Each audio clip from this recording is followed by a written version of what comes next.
So the demo script really is meant to be after the generic customer presentation where we're explaining what it is.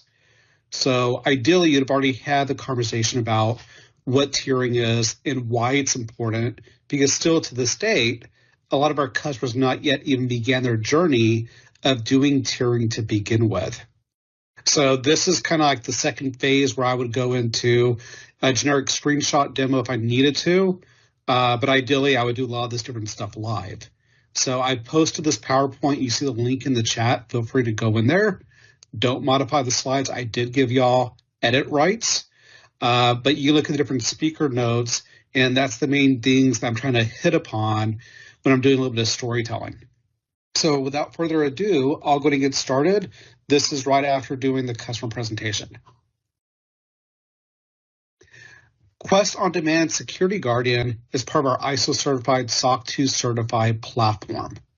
The main thing we're trying to help you adhere to after you've certified and have acknowledged that you have your control plane established is to capture the drift that is occurring. So in this instance, I see a new domain controller, DC7. I am aware of this. I will choose to be able to certify that different object. But I have other different objects that I'm not aware of. Take, for instance, the Chicago admins group. I don't know what it is. Why is this showing up? I am the system owner for Active Directory, so it's my responsibility to investigate why has this state been deviated from.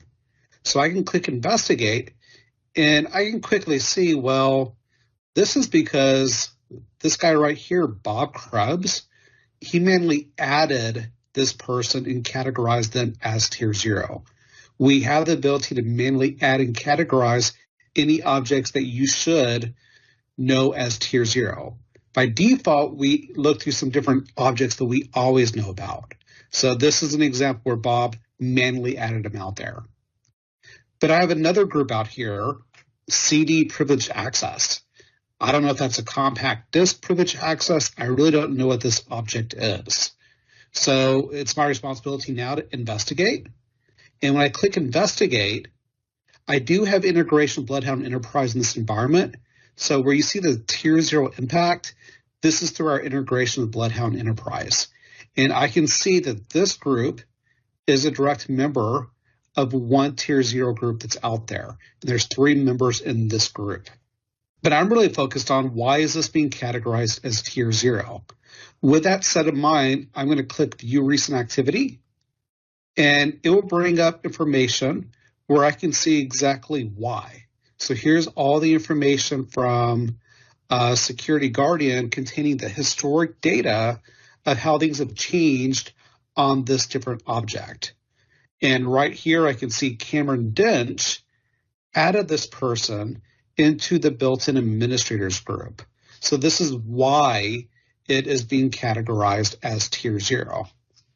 So my options now in a real world, if I don't know who this is and I'm the system owner for Active Directory, I may talk to Cameron like a human, like, hey, why did you do this? Is this legit? We can have a conversation. If it's not legit after my screening, we may revert the change. Maybe Cameron didn't know that this is doing the nest relationships, granting tier 0 rights.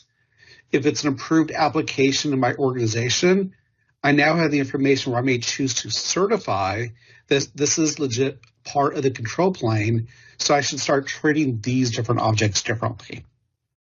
Which takes us to the next part of Security Guardian, which is our ability to help you within a reference architecture put additional controls on those objects that, if impacted, could affect the entire organization.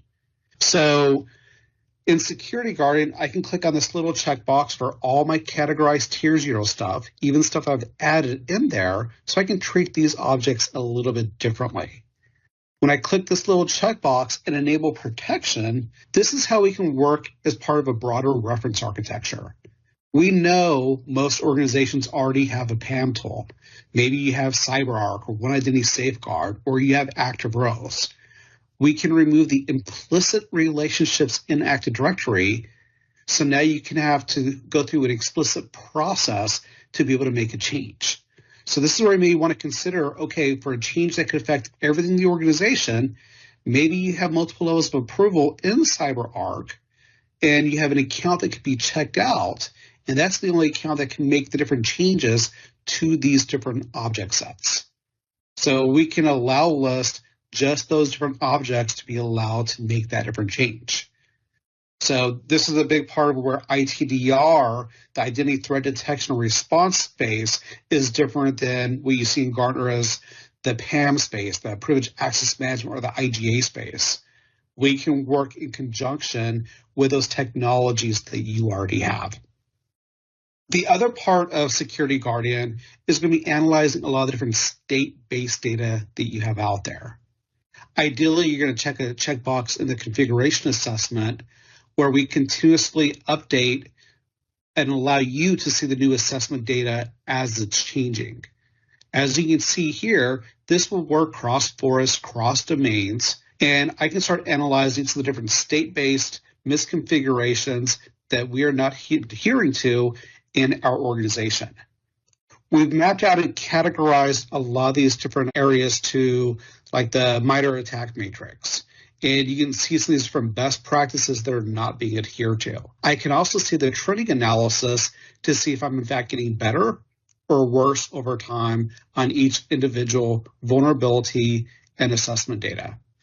One example I'll go to here, privileged user accounts whose passwords have not changed recently.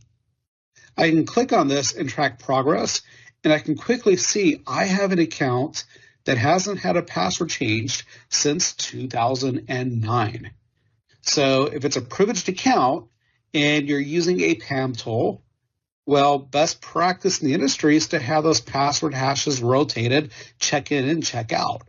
If it's a service account, well, this is where people should be using GMSA, so those passwords can be managed by the system and change automatically over a period of time as well.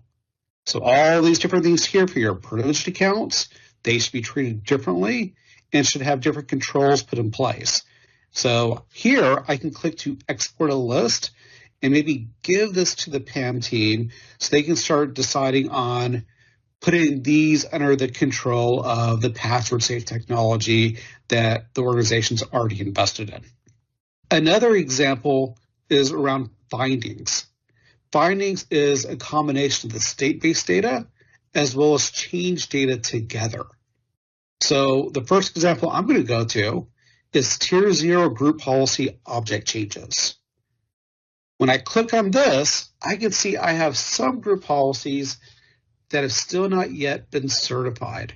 So I haven't followed the full process to certify and acknowledge that these objects, if impacted, could affect the entire organization. So I may choose to go back and acknowledge and govern some of these specific GPOs out there. In this instance, I'm going to click on the next tab where am I exposed? This is going to present me the state-based data, what an attacker could do. You see the protection findings. This is unique to Quest. The fact that we have our allow list capabilities for on-premises allows us to put additional controls, removing those implicit relationships. So this is checking those Tier 0 objects to see if it's under the control of our different system, where we can add those additional controls as people adhere to zero trust architectures. The bottom item, we had a audit finding. Somebody did something. Here you can see domain level group policy link changes detected.